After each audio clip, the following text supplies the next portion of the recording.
الحمد لله نحمده ونصلي على رسوله الكريم أما بعد فأعوذ بالله من الشيطان الرجيم بسم الله الرحمن الرحيم قل هل يستوي الذين يعلمون والذين لا يعلمون رب اشرح لي صدري ويسر لي أمري واحلل عقدة من لساني يفقهوا قولي۔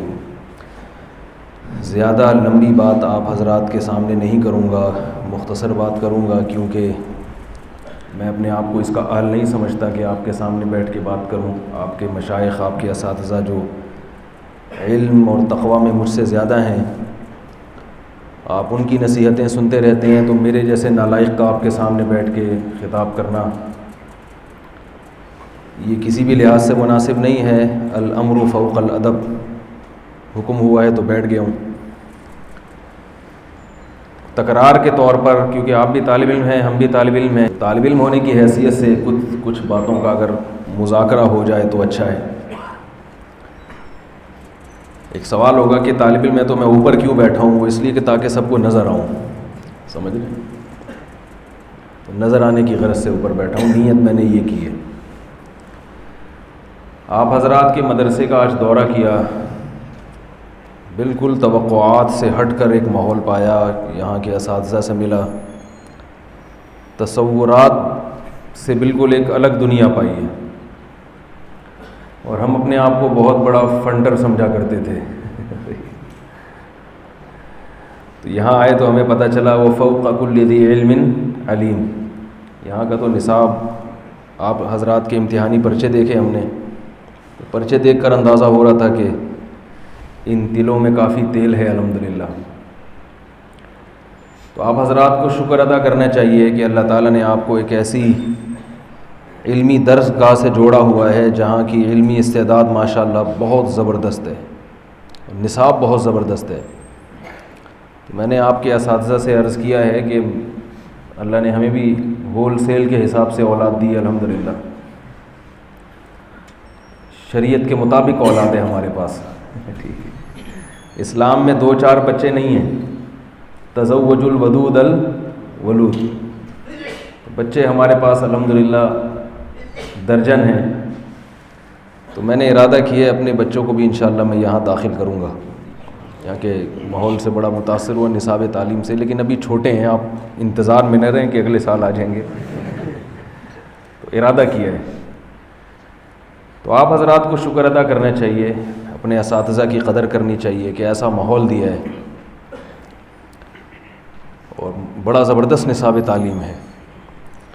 وہ تو آپ دیکھ رہے ہیں، اس پہ میں زیادہ بات نہیں کروں گا، میں صرف علم کی اہمیت پر چند باتیں آپ کے سامنے عرض کروں گا کہ کبھی بھی آپ احساس کمتری کا شکار نہ ہوں۔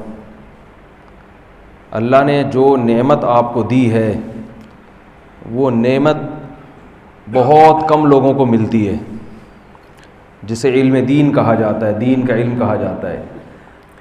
یہ وہ علم ہے جو اللہ اپنے پیغمبروں کو دیتے ہیں۔ کوئی پیغمبر ڈاکٹر نہیں گزرے، کوئی انجینئر نہیں گزرے، کوئی سائنٹسٹ نہیں گزرے، تمام پیغمبر عالم گزرے ہیں۔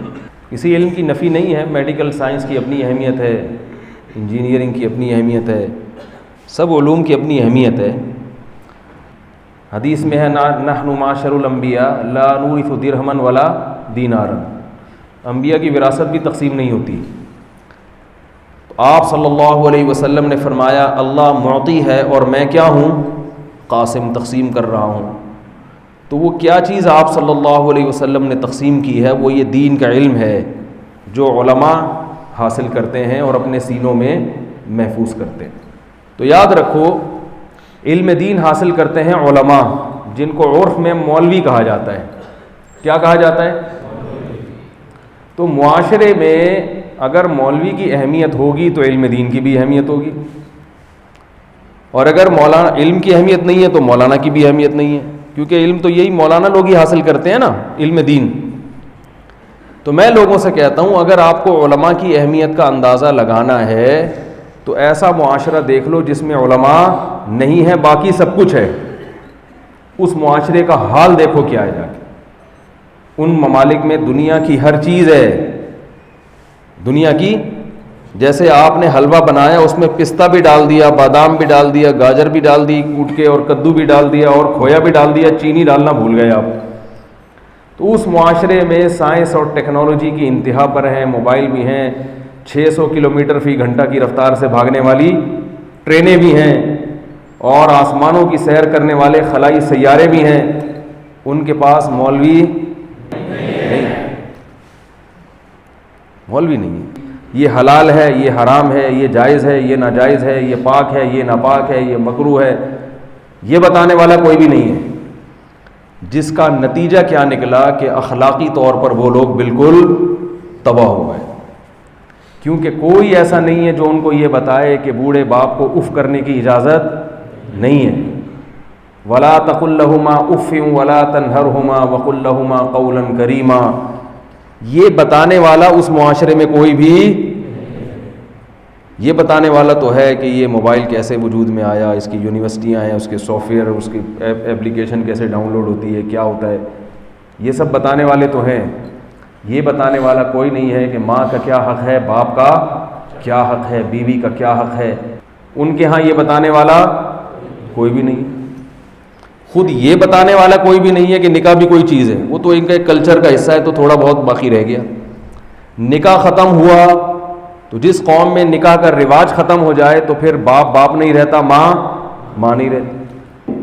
ان کو یہ بتانے والا کوئی مولوی اس معاشرے میں نہیں ہے جس کے پاس پیغمبروں کا علم ہو، جس علم سے یہ پتہ چلا ہو کہ کیا چیزیں خبائث ہیں اور کون سی چیزیں طیبات میں داخل ہیں. سائنسدان یہ تو بتا سکتے ہیں کہ اس میں صحت کے لیے مفید ہے، نقصان دہ. یہ سائنس کا موضوع ہی نہیں ہے کہ یہ پاک ہے یا ناپاک ہے، طاہر ہے، طیب ہے یا خبیث ہے. یہ موضوع کس کا ہے؟ پیغمبروں کا ہے. کوئی سائنسدان آپ کو بتا سکتا ہے کہ نکاح پاکیزہ چیز ہے اور زنا گندگی چیز ہے، فاحشہ ہے، بے حیائی ہے؟ کوئی ایسی لیبارٹری ہے جہاں کسی عمل کو لے جا کے کسی مشین میں ڈالیں تو وہ فوراً رپورٹ دے دے کہ یہ پاکیزہ ہے اور یہ بے حیائی ہے؟ ایسی آج تک کسی سائنسدان نے کوئی مشین ایجاد نہیں کی. غیرت کیا ہے، بے غیرتی اور بے شرمی کیا ہے، یہ فزکس، کیمسٹری اور میتھ کا ٹاپک اور موضوع ہے ہی نہیں.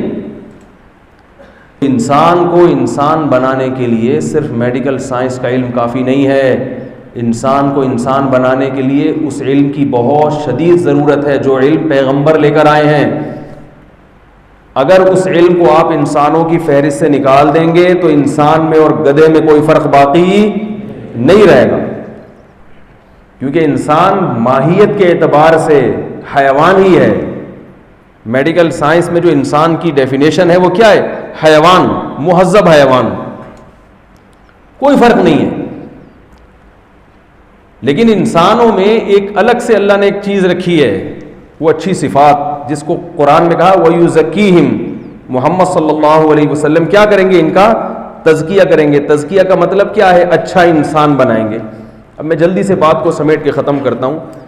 دیکھو، جانوروں میں اور انسان میں بنیادی خوراک کا تو کوئی فرق نہیں ہے. وہ بھی کھاتے ہیں، ہم بھی کھاتے ہیں. ان کے بھی اولاد ہوتی ہے، ہمارے بھی اولاد ہوتی ہے. وہ بھی بچوں سے، اکثر جانور اپنے بچوں سے محبت کرتے ہیں، ہم بھی کرتے ہیں. یہ کوئی فرق نہیں ہے. بنیادی فرق انسان میں اور حیوان میں یہ ہے کہ حیوان نہ اچھے ہوتے ہیں نہ برے ہوتے ہیں. اللہ نے جس جانور کو جیسا بنا دیا نا، وہ ویسا ہی رہے گا قیامت تک. جس جانور کو ذہین بنانا تھا ذہین بنا دیا، جس کو با وفا بنانا تھا اللہ نے با وفا بنا دیا. احسن کل شیء خلقہ ثم ہدی. اللہ کہہ رہے بہترین انداز سے اللہ نے اس چیز کو بنایا، پھر اس کو اس راستے پہ چلا دیا. لیکن انسان کا معاملہ ایسا نہیں ہے. انسان اپنے اختیار سے با وفا بھی بنتا ہے اور بے وفا بھی بنتا ہے، خیر خواہ بھی بنتا ہے اور بدخواہ بھی بنتا ہے، محبت بھی کرتا ہے اپنے اختیار سے اور بولو بھائی نفرت بھی کرتا ہے، بزدل بھی ہوتا ہے اور بہادر بھی ہوتا ہے. کچھ قدرت کی طرف سے، کچھ اپنے اختیارات بھی ہیں اس میں. سچا بھی ہوتا ہے اور جھوٹا بھی.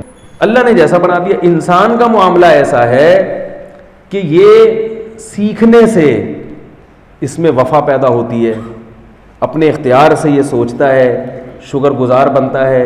جانور اپنے والدین کے فرمانبردار نہیں ہوتے، ایک وقت تک ان کے والدین پالتے ہیں، پھر رشتہ ختم. انسان یہ سوچتا ہے کہ جس باپ نے مجھے پالا، جس ماں نے مجھے پالا، میں اس کو بڑھاپے میں کیسے چھوڑ دوں. کچھ لوگ چھوڑ دیتے ہیں اور کچھ لوگ وفا کرتے ہیں. جو وفا کرنے والے ہیں وہ اچھے کہلاتے ہیں، اللہ کے فرمانبردار کہلاتے ہیں، ان کے لیے جنت ہے. جو وفا نہیں کرتے وہ برے کہلاتے ہیں. کتے کو وفا پر ثواب نہیں ملتا، نہ جنت نہ جہنم. لومڑی کو چالاکیوں پہ جہنم کی وعیدیں بولے بھائی نہیں ہے. کوے میں اگر توکل نہیں ہے تو اس بے توکلی پر اس کو سزا نہیں ملے گی قیامت کے دن. انسان اگر اللہ پہ توکل نہیں کرے گا مجرم ٹھہرے گا، اور توکل کرے گا تو رزق کے دروازے اور زیادہ کھلیں گے اس کے، اور اس کو جنت ملے گی. تو یہ جو انسان کی ایک پوری زندگی ہے جس کو تزکیہ کہا جاتا ہے کہ اچھی صفات سے آراستہ ہونا، جائز کام پر اکتفا کرنا اور حرام اور ناجائز سے اپنے آپ کو بچانا، یہ علم کیا ڈاکٹروں کے پاس ہے؟ بولو بھائی، یہ سائنسدانوں کے پاس ہے یہ علم؟ تو اتنا اعلیٰ اور اشرف علم جو انسان کو انسان بنانے کے لیے ضروری ہے، اس علم کا حصول صرف دینی مدارس سے حاصل ہوتا ہے. مدارس کے علاوہ وہ علم کہیں بھی تقسیم نہیں ہوتا. کتنی خوش قسمتی کی بات ہے کہ اللہ نے مجھے اور آپ کو اس علم کے لیے منتخب کر لیا جو علم انسان کو انسان بنانے کے لیے ضروری ہے. اور دوسروں کو اللہ نے انسان کا جو مادہ ہے، انسان کی جو جسم ہے، اس کے لیے اللہ نے منتخب کیا، اور ہمیں انسان کی روح کے لیے اللہ نے منتخب کیا. یہ بڑا اعلیٰ اور عرفہ علم ہے. اللہ تعالیٰ ان باتوں پر مجھے بھی عمل کی توفیق عطا فرمائے، آپ حضرات کو بھی. تو علم دین کا مقصد تو سمجھ گئے نا آپ لوگ، ضرورت اور اہمیت تو سمجھ گئے نا. انگریز کے پاس ہے یہ علم کے حلال حرام، یہ ان کی ڈکشنری میں ہی نہیں ہے. طہارت، پاکی ناپاکی کیا ہے کچھ نہیں جانتے وہ. حقوق کیا ہیں، کسی انگریز سے پوچھو والدین کے کیا حقوق ہیں، وہ کہے گا پتہ نہیں کیا حقوق، کہیں گے اولاد کے کیا حقوق ہیں، وہ یہ کیا ہوتا ہے، یہ جانتے ہی نہیں وہ لوگ یہ چیزیں. علماء کی وجہ سے معاشرے میں الحمدللہ محبت ہے، صلہ رحمی ہے، والدین کے حقوق ہیں. یہ تو آپ کی وجہ سے ہیں.